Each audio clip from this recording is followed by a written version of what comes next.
इनके अलावा जहाँ तक देश में मुस्लिम व अन्य धार्मिक अल्पसंख्यक समाज के लोगों की अधिकांश मामलों में आए दिन खराब व दयनीय हालत में हो रही स्थिति का सवाल है, तो इस बारे में भी हमारी पार्टी का ये मानना है कि जब से केंद्र में बीजेपी के नेतृत्व में सरकार बनी है, तो तब से पूरे देश में मुस्लिम व अन्य धार्मिक अल्पसंख्यक समाज के लोगों के साथ हर स्तर पर काफी ज्यादा सौतेला रवैया अपनाया जा रहा है। और इतना ही नहीं, बल्कि अब ये लोग अपने जान माल में मजहब की सुरक्षा को भी लेकर हमेशा चिंतित व दहशत में बने रहते हैं। इसके साथ साथ पूरे देश में सांप्रदायिक व कट्टरवादी ताकतों के मजबूत होने की वजह से भी अब आए दिन इन लोगों के ऊपर यहाँ गोरक्षा, लव जिहाद, देशभक्ति, हिंदू राष्ट्र बनाने व धर्म परिवर्तन आदि की आड़ में भी काफी ज्यादा इनका शोषण व उत्पीड़न किया जा रहा है। इसके साथ ही आतंकवाद के नाम पर भी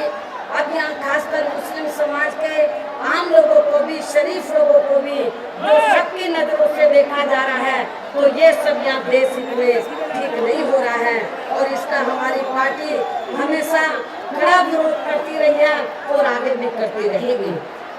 तो इस प्रकार केंद्र में बीजेपी व प्रधानमंत्री श्री नरेंद्र मोदी के नेतृत्व में बनी सरकार ने अपने अब तक के 2 वर्षों से अधिक के हुए कार्यकाल में अपनी इन सभी विफलताओं की वजह से देश की जनता को काफी ज्यादा निराश किया है। लेकिन एक तरफ तो लोग, पूरे देश की जनता काफी निराश है, हर मोर्चे पर केंद्र की सरकार फेल हुई है, लोग रोटी रोजी के लिए मोहताज हैं, गरीबी बेरोजगारी बड़े पैमाने पर बढ़ रही है। तो वहीं दूसरी तरफ आरएसएस के जो मुखिया हैं, आरएसएस के जो हेड हैं, वो क्या बोल रहे हैं कि जो हिंदू लोग हैं तो वो हिंदू लोगों के लिए, हिंदू लोगों को भी अपने ज्यादा बच्चे पैदा करने चाहिए, आरएसएस के हेड बोल रहे हैं। लेकिन आरएसएस के हेड को मैं ये कहना चाहती हूँ, आप हिंदुओं को ये तो कह रहे हैं कि आप ज्यादा बच्चा पैदा करें, ज्यादा बच्चे पैदा करें, लेकिन आरएसएस के हेड को मैं ये भी कहना चाहती हूँ कि वो श्री नरेंद्र मोदी को, केंद्र की सरकार को भी ये बताएं, ये 2 से ज्यादा तो बच्चे जरूर पैदा कर लेंगे, क्या उनको ये रोटी रोजी के साधन दे पाएंगे? जब हिंदुओं के 2-2, 3-3 बच्चे अभी भूखे मरे हैं, रोटी रोजी के लिए मोहताज हैं, और जब इनके ज्यादा बच्चे हो जाएंगे तो इनका कितना बुरा हाल होगा, आप लोग ये अंदाजा लगा सकते हैं। इसलिए आरएसएस के मुखिया को हिंदुओं के ज्यादा बच्चा पैदा होने के साथ साथ कि ज्यादा बच्चे इनको पैदा करने चाहिए, लेकिन इसके साथ साथ इनको केंद्र में अपनी बीजेपी की सरकार को भी ये बताना चाहिए क्या उनके लिए वो रोटी रोजी का प्रबंध कर पाएंगे? मैं समझती नहीं कर पाएंगे। केवल सलाह देने से काम नहीं चलेगा, तो सलाह के साथ साथ सूखी सलाह से काम नहीं चलेगा, बल्कि सलाह के साथ साथ उनके लिए रोटी रोजी का भी प्रबंध करना होगा। इसके अलावा अब इस पार्टी की सरकार ने अपने देश के, यानी कि भारतीय जनता पार्टी की सरकार ने अपने देश के राष्ट्रीय पर्वों का भी अधिकतर राजनीतिक कदम कर दिया है। और इसी क्रम में अभी हाल ही में 15 अगस्त को प्रधानमंत्री श्री नरेंद्र मोदी ने लाल किले से दिए गए अपने भाषण में काफी लंबा समय देकर अपनी केंद्र की सरकार के 2 वर्षों की जो भी उपलब्धियां गिनाई हैं, तो वो अधिकांश हमें जमीनी हकीकत में लागू होती हुई नजर नहीं आ रही है। और फिर ऐसे हालातों में ये भारतीय जनता पार्टी अपने उत्तर प्रदेश की भी जनता को भला या कैसे अपने मूल मंत्र की, अर्थात सबका साथ व सबका विकास वाली सरकार कैसे दे सकती है। और इतना ही नहीं, बल्कि 15 अगस्त को पाकिस्तान के संबंध में प्रधानमंत्री श्री नरेंद्र मोदी के दिए गए अपने भाषण के बाद से अब खासकर यहाँ उत्तर प्रदेश के चुनाव को लेकर अंदर अंदर लोग ये भी संदेश जाहिर करते हुए हमें सुनाई दे रहे हैं कि देश में खास तौर से जनहित व जन कल्याण के मामले में केंद्र की सरकार के ज्यादातर विफल होने की वजह से अब यहाँ खासकर उत्तर प्रदेश में आगामी होने वाले विधानसभा चुनाव में बीजेपी अपने आप को सत्ता से काफी दूर जाते हुए देखकर अब ये पार्टी की केंद्र की सरकार अपनी सभी कमजोरियों व विफलताओं पर से जनता का ध्यान बांटने के लिए किसी भी हद तक जा सकती है। अर्थात ये सरकार यहाँ प्रदेश में या उत्तर प्रदेश में चुनाव होने से पहले या चुनाव के दौरान भी खासकर देश में आतंकवाद व कश्मीर के मुद्दे को भी लेकर युद्ध में भी जा सकती है, ऐसा भी लोगों का मानना है। जिसकी खास वजह से ही लोगों को देशभक्ति के जज्बातों में लाने के लिए ही इस बार बीजेपी व केंद्र की सरकार ने अपनी तिरंगा यात्रा भी शुरू की हुई है, ऐसा भी लोगों का मानना है। लेकिन ऐसे हालातों में भी केंद्र सरकार की अपनी इनकी कमियों व विफलताओं को ध्यान में रखकर उत्तर प्रदेश की जनता को अपना वोट कतई भी बीजेपी को नहीं देना है। इसके अलावा इस पार्टी के बारे में उत्तर प्रदेश की कानून व्यवस्था को भी लेकर मेरा ये कहना है कि जब केंद्र में वर्तमान भाजपा सरकार अपने अधीन में चल रही देश की राजधानी दिल्ली की भी कानून व्यवस्था को ठीक ढंग से संभाल नहीं सकती है, तो तब फिर ऐसी स्थिति में दिल्ली से भी कई गुना ज्यादा आबादी रखने वाले अपने उत्तर प्रदेश की अब वर्तमान में ऑक्सीजन पर चल रही अति खराब दैनिक कानून व्यवस्था को भला ये भारतीय जनता पार्टी की सरकार यह कैसे संभाल सकती है। इन सब बातों की तरफ भी उत्तर प्रदेश की जनता को जरूर गंभीरता से सोच विचार करके तब फिर अपने वोटों को सही पार्टी को ही देना होगा। और अर्थात आपकी सही पार्टी एकमात्र बहुजन समाज पार्टी है, आप लोगों को बहुजन समाज पार्टी को ही अपना वोट देना होगा, वरना फिर अपना उत्तर प्रदेश हमेशा यहाँ अपराध प्रदेश ही बना रहेगा, जिसे प्रदेश में जनहित में यहाँ की जनता को इसे बनने से जरूर रोकना होगा। और जहाँ तक आपके उत्तर प्रदेश में वर्तमान सपा सरकार की शुरू से चल रही गलत नीतियों व गलत कार्य शैली का सवाल है, तो इस बारे में भी हमारी पार्टी का ये कहना है कि वैसे तो सपा की सरकार खासकर यहाँ अपराध व अराजकता के लिए आम मानी जाती है, आम जानी जाती है, मानी जाती है, परंतु इस बार सपा की पूर्ण बहुमत की सरकार बन जाने की वजह से शुरू से यह पूरे उत्तर प्रदेश में खासकर यहाँ गुंडों, बदमाशों, माफियाओं, भ्रष्टाचारियों, अराजक, आपराधिक व सांप्रदायिक तत्वों के मनोबल यहाँ काफी ज्यादा आसमान तक पहुँचे हुए हैं, जिस कारण प्रदेश में चोरी, डकैती, हत्या, लूटमार, फिरौती, अपहरण, महिला उत्पीड़न, गुंडा टैक्स एवं सरकारी व गैर सरकारी जमीनों पर अवैध कब्जे तथा सांप्रदायिक दंगे व तनाव आदि की वारदातें यह काफी ज्यादा चरम सीमा पर पहुंच चुकी है। और इस मामले में खासकर मुजफ्फरनगर कांड, दादरी कांड, मथुरा कांड और अभी हाल ही में तो बुलंदशहर कांड को तो कदापि नहीं बुलाया जा सकता है। ऐसी स्थिति में अब यहाँ उत्तर प्रदेश की लगभग 22 करोड़ जनता का न्याय व अमन चैन के साथ जीवन व्यतीत करना बहुत ही ज्यादा मुश्किल हो गया है। और अब इस समय पूरे प्रदेश में कहीं भी कोई भी सुरक्षित नहीं है। इसके साथ ही यहाँ आए दिन हर प्रकार के अपराध काफी ज्यादा बढ़ रहे हैं। अर्थात अब यहाँ हर स्तर पर कानून द्वारा कानून का राज नहीं बल्कि पूर्ण रूप से अराजक व आपराधिक तत्वों का ही जंगल राज चल रहा है, जिसका अब यहाँ विकास के कार्यों पर भी काफी ज्यादा बुरा प्रभाव पड़ा है। और इतना ही नहीं बल्कि वर्तमान सपा सरकार में विकास के अभी तक जो भी थोड़े बहुत कार्य हुए हैं तो उनमें से अधिकांश बड़े बड़े व महत्वपूर्ण कार्यों की बीएसपी की सरकार में ही शुरुआत कर दी गई थी। और इस मामले में खासकर लखनऊ की मेट्रो ट्रेन परियोजना व एक्सप्रेसवे परियोजना प्रमुख है, जो ये दोनों परियोजनाएं सन 2008 में ही बीएसपी की सरकार द्वारा प्रारंभ कर दी गई थी। लेकिन अब यहाँ खास ध्यान देने की बात यह है कि ऐसे हालातों में भी केंद्र में रही पूर्व सरकार की तरह ही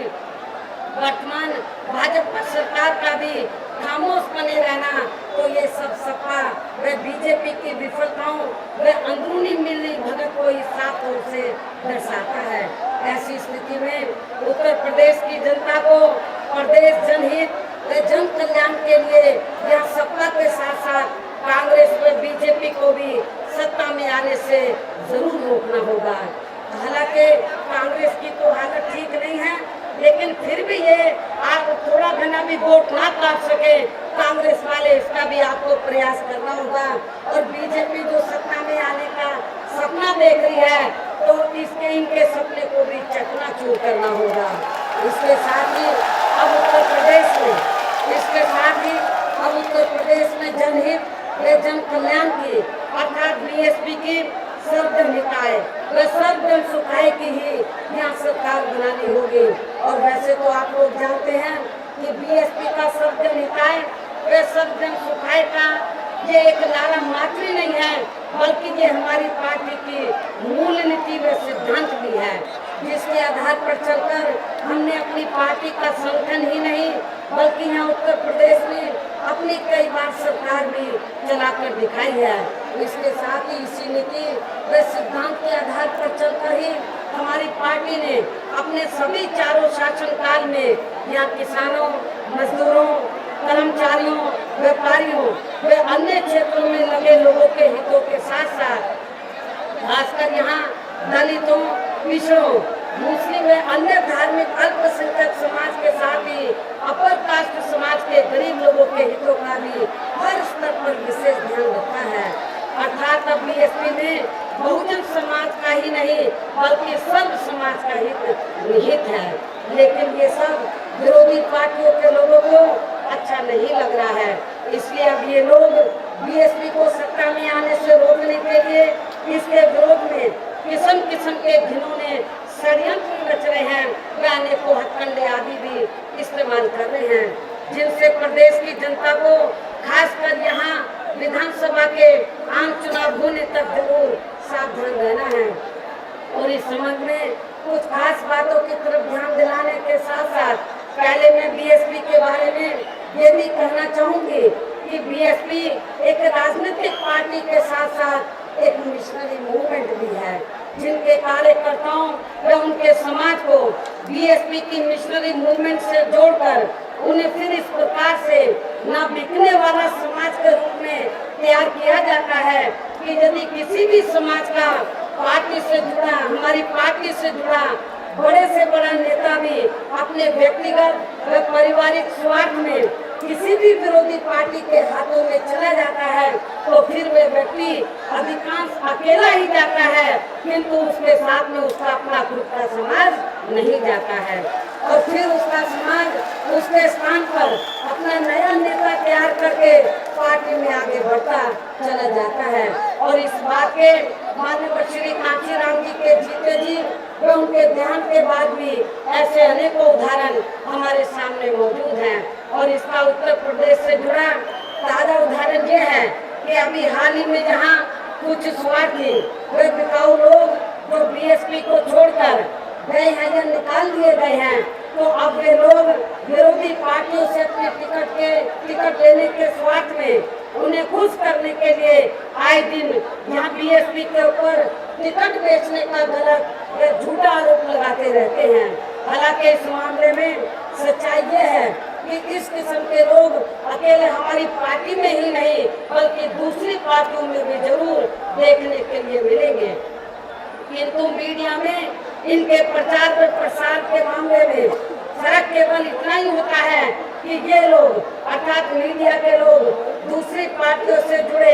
ऐसे आरोपों को ज्यादातर एक दो दिन खबरों में चला के उसे दरकिनार में ठंडा कर देते हैं, तो वही दूसरी तरफ मीडिया में कुछ दलित विरोधी मानसिकता रखने वाले लोग खासकर बीएसपी के मामले में अपना दोहरा मापदंड अपनाते हुए इस किस्म की खबरों को अधिकांश यहाँ चुनाव होने तक भी दिखाते रहते हैं। इसके साथ ही टिकट न मिलने की स्थिति में जब विरोधी पार्टियों के लोग अपने नेताओं पर टिकट बेचने के आरोप लगाते हैं, तो तब फिर ये लोग अपने ऊपर इन आरोपों को पूर्ण रूप से गलत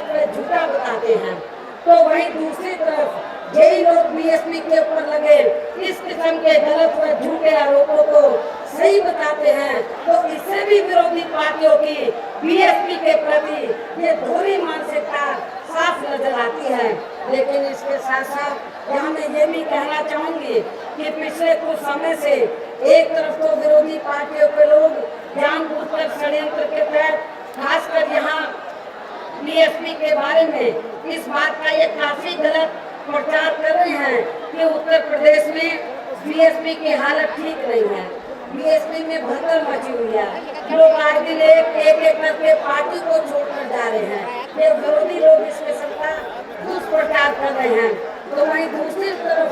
यही विरोधी पार्टियों के लोग बीएसपी के बारे में ये भी कह रहे हैं कि बीएसपी के टिकट बेचे जा रहे हैं और एक सीट पर टिकट देने के लिए कई करोड़ रुपए भी लिए जा रहे हैं, जबकि इसमें कतई भी सच्चाई नहीं है। किंतु फिर भी इस संबंध में यहाँ मैं विरोधी पार्टियों से